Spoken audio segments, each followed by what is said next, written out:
संयोजक आदरणीय लोकसभा प्रभारी रणजीत सिंह जी, आदरणीय शीतला प्रसाद पटेल जी, लोकसभा के सांसद और प्रत्याशी, जय भारतीय जनता पार्टी। बहुत बहुत धन्यवाद माननीय अध्यक्ष जी। लोकसभा कौशाम्बी के इस चुनाव जनसभा में हमारे संचालन का काम देख रहे करेंगे कि नहीं? एक और जोरदार हाथ उठा करके कहिए। मेरे साथियों, जैसे कि भारतीय जनता पार्टी कहती है, सबका साथ सबका विकास। भारत माता की आवाज नहीं आ रही है। आपका बेटा फौजी है और फौज में जिस प्रकार से चाहे अफगानिस्तान हो, चाहे पाकिस्तान हो, चाहे चाइना, तीनों बॉर्डर पे मैंने ड्यूटी करके आया हूँ।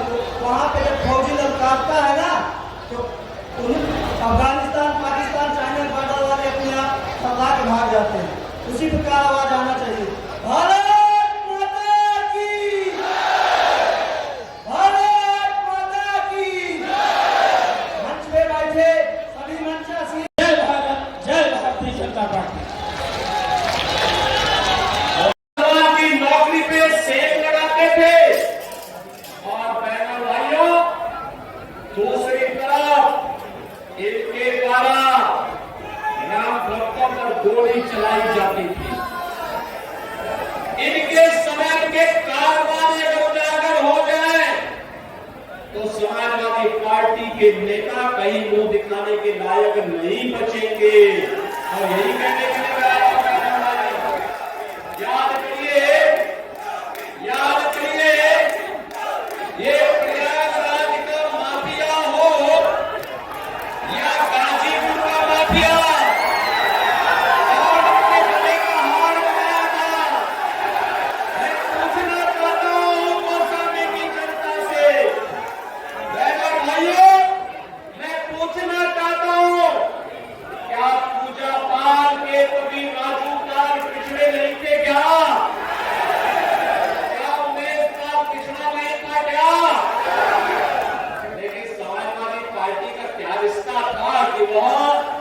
इन लोगों को राज्यपाल के लिए, उमेश पाल के लिए और इन माफियाओं के द्वारा मारे गए सैकड़ों लोगों के प्रति जो निषाद जाति के भी थे, पटेल जाति के भी थे, ब्राह्मण भी थे, ठाकुर भी थे, अन्य सभी जातियों के थे, कोई घटित था, कोई अनुसूचित जाति था, अलग अलग जाति के थे।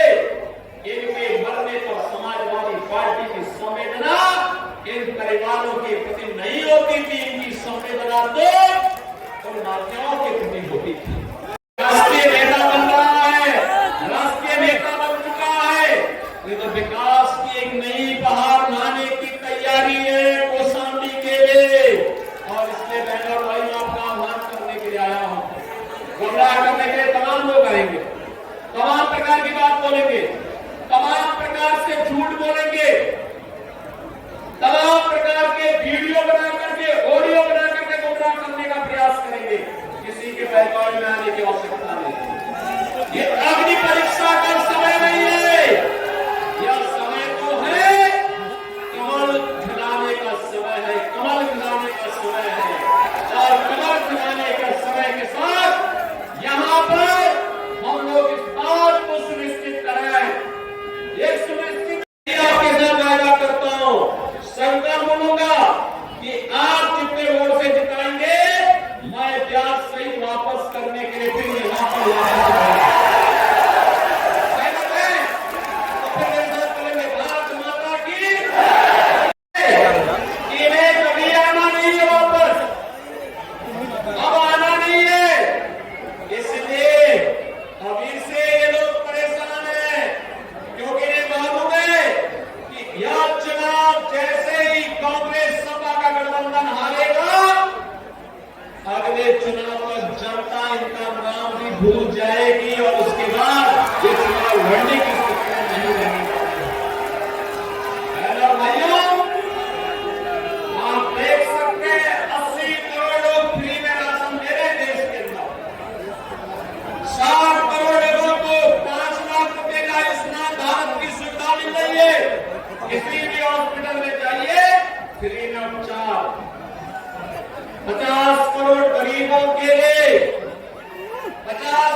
दे दीजिए।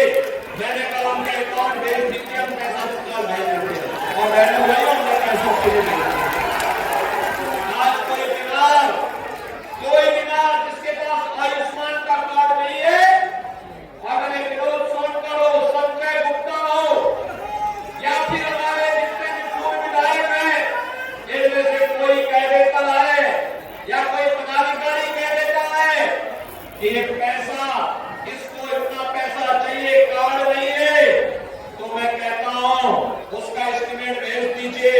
पूरा पैसा मैं मुख्यमंत्री का हाथों से भेज के कहता हूं आराम से चार बनाओ और कांग्रेस के खिलाफ, देश के खिलाफ, अनुसूचित जाति, जनजाति और पिछड़ी जाति के खिलाफ, भारत के खिलाफ, भारत के आस्था के खिलाफ जो खिलवाड़ होने जा रहा है, इसको हमें सफल नहीं होने देना है।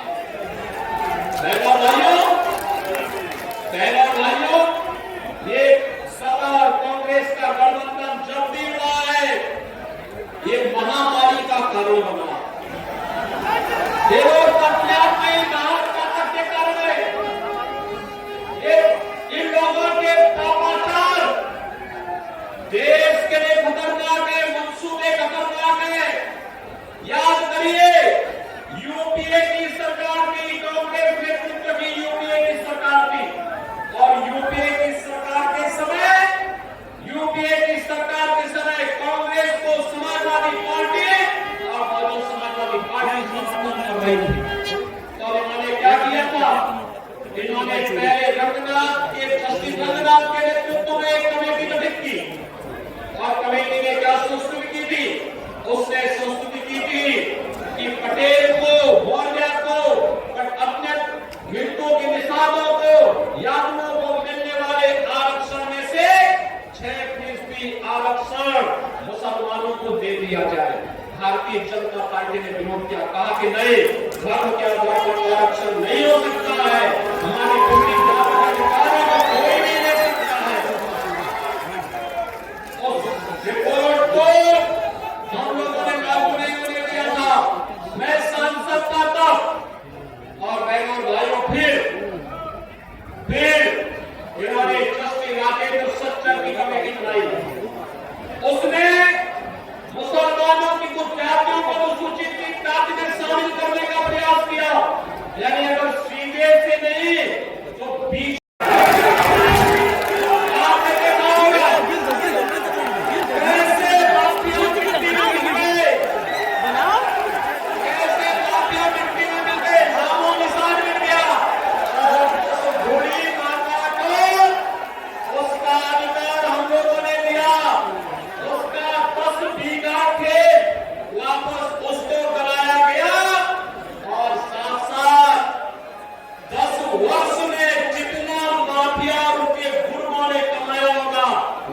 वसूली हमने किया, और बुलडोजर चलाने का भी काम किया गया। आपने देखा होगा ना, आज आपने देखा होगा जो सरकारी भूमि पर प्रयागराज में कब्जा किया था, उसको हमने खाली कराया था, और खाली करा करके अपने जनप्रतिनिधियों को लेके मैं गया था, और मैंने कहा चलो ये विनोद सोनकर था, मैंने कहा चलो जितने गरीब है, दलित है, खटिक है, पासी है, हरिजन और दलित है, पिछड़े हैं, इन लोगों को मकान आवंटित करो। और अपने सामने इन लोगों ने हाथों से दे करके मेरी उपस्थिति में गरीबों के मकान में कब्जा करवाने का काम किया।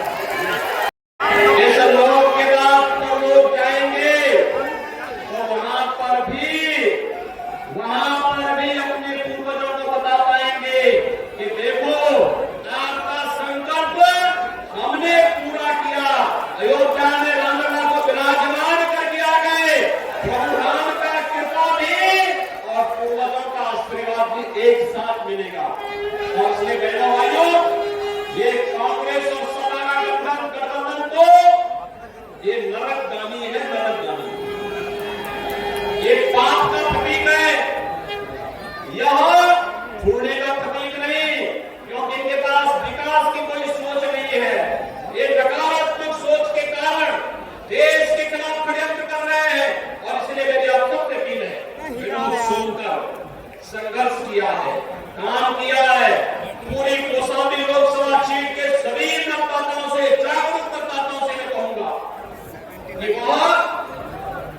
अपनी पार्टी लाइन से ऊपर उठे, जाति से ऊपर उठे। विकास के लिए जितना काम इन्होंने यहाँ पे किया है, 4 लेन की कनेक्टिविटी की है, जहां पर जितना कार्य इन्होंने कहा वह कार्य यहाँ के लिए मिला है। पर्यटन के लिए जितना पैसा मांगा उतना पैसा मिला है। जिस भी योजना के लिए इन्होंने डिमांड की, सरकार ने इनको सहयोग किया, और सहयोग ही नहीं किया बल्कि डिप्टी सीएम केशव मौर्य जी पूरी तरीके से साथ खड़े होकर के विकास के इस अभियान में इनके साथ जुड़े। यहाँ पर लोगों ने मिलकर के, चाहे वो शीतला प्रसाद पटेल हो, चाहे वो लाल बहादुर हो, और चाहे संजय गुप्ता हो, इन लोगों ने मिलकर के विनोद सोनकर के साथ मिलकर के मजबूती के साथ इस कार्यक्रम को आगे बढ़ाया है। और इसमें भी आपसे अपील है, देश को बनाने का चुनाव, और आपके लिए तो सौभाग्य का क्षण है, आपके लिए तो सौभाग्य का क्षण है। और सौभाग्य का क्षण ये अपनी वर्तमान और भावी पीढ़ी को आप कह सकते हैं, क्या कह सकते हैं? देखो भाई, हम लोगों ने राम मंदिर का निर्माण किया,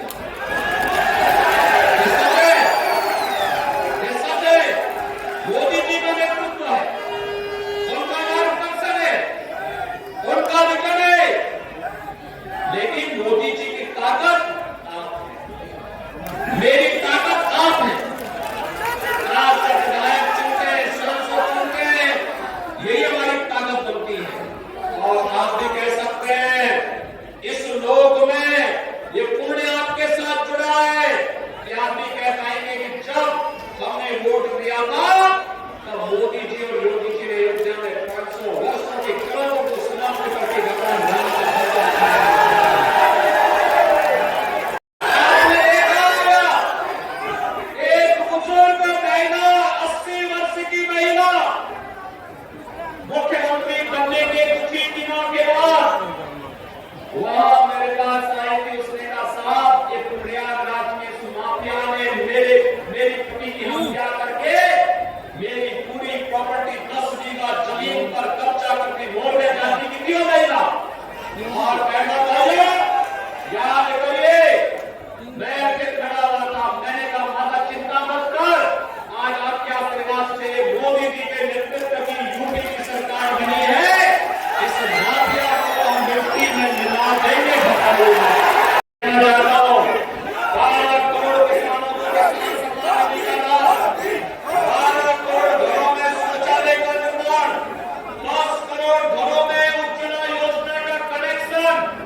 यूपी में तो दीपावली और होली को फ्री में आप रसोई गैस का बड़ा सिलेंडर भी दे रहे हैं।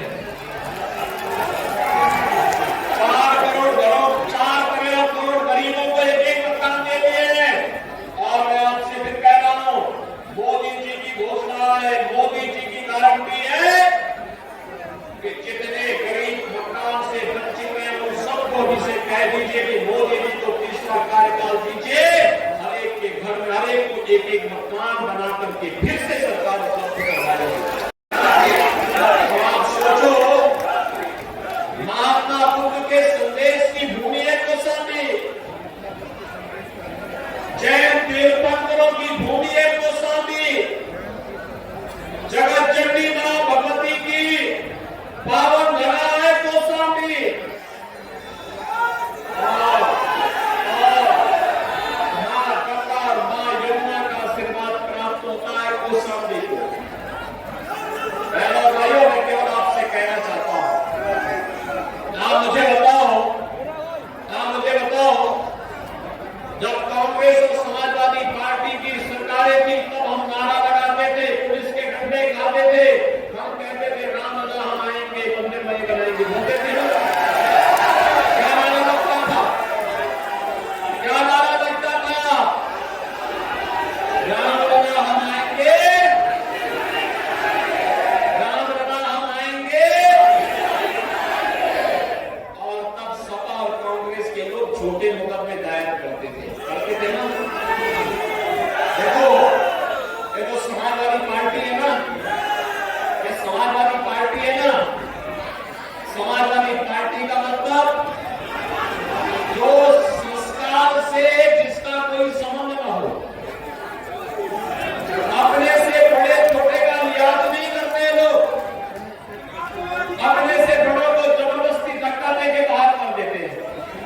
और यही नहीं, ये लोग ठीक उल्टा आचरण करते हैं।